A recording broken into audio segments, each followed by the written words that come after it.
धर्म जातीय समाज के नाम पर राजनीति करने वाले लोगों को अपना दिमाग संतुलित करके राजनीति में विकास का उद्देश्य रखना चाहिए। नेता को क्षेत्र की जनता के सुख दुख का सहभागी बनना चाहिए। डॉक्टर एपीजे अब्दुल कलाम के जीवन से प्रेरणा लेकर उन्हीं ही आदर्श मानकर राजनीति को सेवा का माध्यम बनाया है। युवा ही देश की राजनीति की दिशा और दशा बदल सकते हैं। और क्या कुछ कहा पूर्व प्रदेश महासचिव युवा कांग्रेस मध्य प्रदेश और बदनावर विधानसभा से स्थानीय उम्मीदवार के रूप में दावेदारी कर रहे अल्पसंख्यक नेता लियाकत पटेल ने। देखिए पूरी खबर। कैमरा पर्सन योगेश बैरागी के साथ बदनावर से विशेष संवाददाता पवन वैष्णव की रिपोर्ट। बदनावर विधानसभा में आने वाले दिनों में उपचुनाव होना है। यहाँ पर कांग्रेस के कई उम्मीदवार टिकट की आस लगाए बैठे हैं, लेकिन कांग्रेस हाईकमान किसी ऐसे प्रत्याशी की राह तक रहा है जो कि उन्हें विजयश्री दिलवा दे। ऐसे में हमारे साथ मौजूद है स्थानीय उम्मीदवार के रूप में दावेदारी कर रहे बदनावर के स्थानीय अल्पसंख्यक नेता लियाकत पटेल जी, जो कि यहाँ पर स्थानीय प्रत्याशी जो 15 स्थानीय प्रत्याशियों का समूह है उसमें अपनी दावेदारी कर रहे हैं। नमस्कार लियाकत जी, हम आपसे जानना चाह रहे हैं कि अगर कांग्रेस पार्टी आपको टिकट देती है तो मुस्लिम समाज का जो वोट बैंक है वो तो काफी कम है यहाँ क्षेत्र में, लेकिन आदिवासी, राजपूत एवं पाटीदार बाहुल्य क्षेत्र, उसके बावजूद आप किन मुद्दों को लेकर आम जनता के बीच जाएंगे और टिकट की मांग कर रहे हैं? देखिए, आपने जो समाज के वोटों की बात करी है, मेरी मानसिकता ऐसी नहीं है। नेता कोई धर्म, जाति, समाज या सांप्रदायवाद या पंथवाद नहीं होता है। नेता का एक ही विजन होता है कि उसकी जो लोग हैं, वो जनता है, उनका आर्थिक कल्याण हो, उनको सुख शांति मिले और क्षेत्र की तरक्की हो।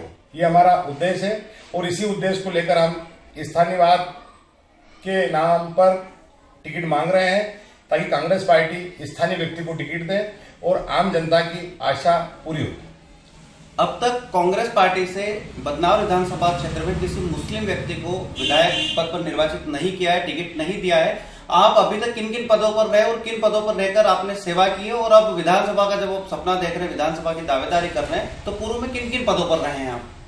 देखिए, हिंदू मुस्लिम की जहां तक बात है वो टिकट देने की है। कांग्रेस ने जहां मुस्लिम बाहु की सीटें वहां टिकट दिए हैं और मैं उम्मीद करता हूं कि यहाँ पर भी देंगे।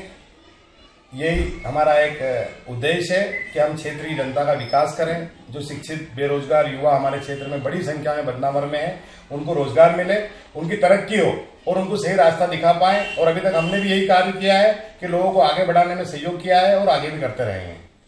राजवर्धन सिंह दत्तीगांव, जो अब बदनावर के पूर्व विधायक है, वर्तमान में भाजपा शासन में कैबिनेट मंत्री का दर्जा उन्हें प्राप्त है, एक मजबूत उम्मीदवार है।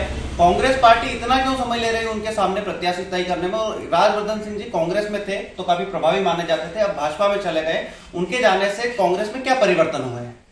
उनके जाने से कांग्रेस में कोई फर्क नहीं पड़ा है। वो उनका विवेक है, उनकी परिस्थितियां जो रही होगी, उनका डिसीजन है। उनकी पार्टी अलग है, उनकी उम्मीदवारी अलग है। हम पूरी ताकत से कांग्रेस पार्टी के साथ हैं और कमलनाथ जी का भरोसा और विश्वास बनाए रखने में हमारा सहयोग रहेगा हमेशा, और यही हमारा उद्देश्य है। स्थानीयवाद का मुद्दा कितना प्रबल है, कितना हावी है? अगर स्थानीय व्यक्ति को टिकट मिलता है तो आपकी रणनीति क्या रहेगी? आप कितना सहयोग करेंगे अगर आपको टिकट नहीं मिलता है तो? अरे, बदनावर की जनता तो स्थानीयवाद पे बिल्कुल उम्मीद लगाए बैठी है। और पिछली बार राजेश अग्रवाल जी 30,000 वोट स्थानीय मुद्दे पर लाए थे जी। राजेश अग्रवाल को जनता ने इसी उद्देश्य से वोट दिए कि स्थानीय उम्मीदवार है, और इस बार भी कांग्रेस पार्टी स्थानीय को उम्मीदवार बनाती है। और आपका सवाल था कि स्थानीय के अलावा कांग्रेस पार्टी किसी को उम्मीदवार बनाती है, तो कमलनाथ जी ने बोला है कि मैं सर्वे करवा रहा हूं, सर्वे में जो जीतने वाला उम्मीदवार रहेगा उससे वोट टिकट दूंगा, तो हम उसका सहयोग करेंगे, उसके साथ है।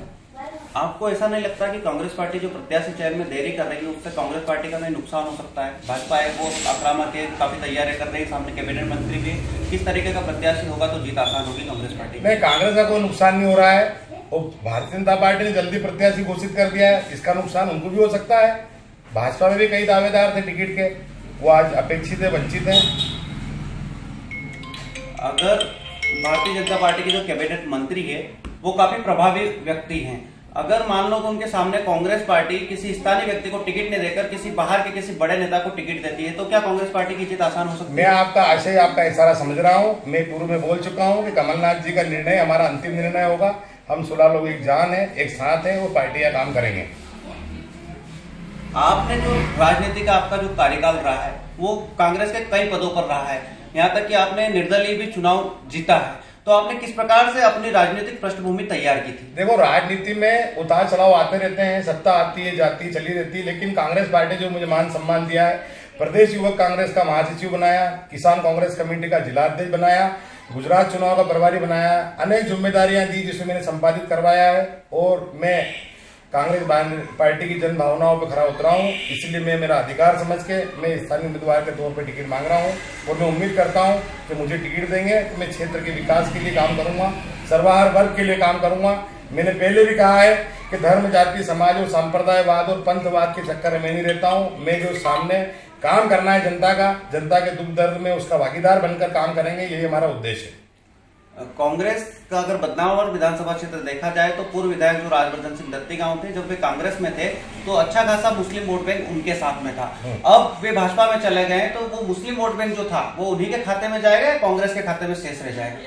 देखो, मैं मुस्लिम हूँ, मेरा प्रयास रहेगा कि मेरे कहने जितने लोग मुझे और मेरी पार्टी को वोट देंगे वो हम अर्जित करेंगे और लेंगे, और उन्होंने अच्छा कार्य किया होगा तो उनको वोट देंगे।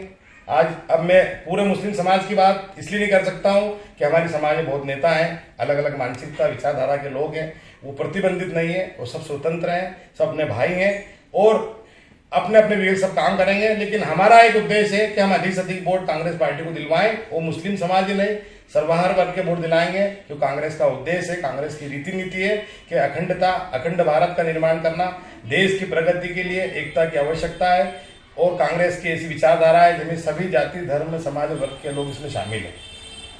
आपके बारे में माना जाता है कि आप वर्तमान में जनपद सदस्य और जहां से भी आपको टिकट मिलता है, जहां पार्टी देती है, चाहे वो किस भी वर्ग का हो, आपका जहां से आप जीते हैं वो राजपूत बाहुल्य क्षेत्र है, फिर भी आप वहां से कैसे निर्वाचित हुए? देखिए, मेरी सोच ही रहती है और मैं बड़ा नहीं बन रहा हूं आपके चैनल के सामने, लेकिन ये जो जनपद का चुनाव मेरे हिसाब से बहुत छोटा है और मैं आपको विश्वास दिलाता हूं कि दोनों बार में बहुत आसानी से चुनाव जीत गया। हालांकि मुझे हराने के लिए बड़े बड़े नेता लगे थे, लेकिन वो गलत जगह हाथ मार रहे थे। और जनपद, जिला पंचायत, ये तो बहुत छोटी चीजें हैं, हम बड़ा विजन लेके चल रहे हैं और मेरी राष्ट्रवादी मानसिकता है कि देश का विकास होगा जब अच्छे लोग राजनीति में आएंगे, युवा आगे आएंगे, उनको राजनीति करना चाहिए। मुझे एक बात याद आ रही है, एपीजे कलाम जी ने कहा था कि देश के अंदर अगर प्रत्येक नवयुवक राजनीति को समझे और करे तो इस देश के अंदर जो करप्शन हो रहा है, जो नेताओं जनताओं को बेवकूफ बनाते हैं और जनता का दुरुपयोग करते हैं, वो दूरीकरण नहीं होगा। एपीजे कलाम को भी मैं आदर्श मानता हूं कई मामले में।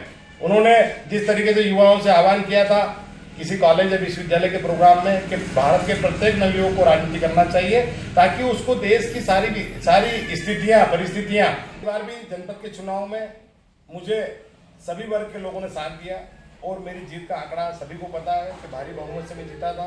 ये इसी बात का प्रमाण है कि धर्म, जाति, समाज की बात करने वाले लोग अपने दिमाग सही कर लें और विजन विकास का रखें, उद्देश्य विकास का रखें, लोगों के दुख के सहभागी बने और उनके विकास में अपना योगदान दे। यही एक राजनेता का प्रथम उद्देश्य होना चाहिए।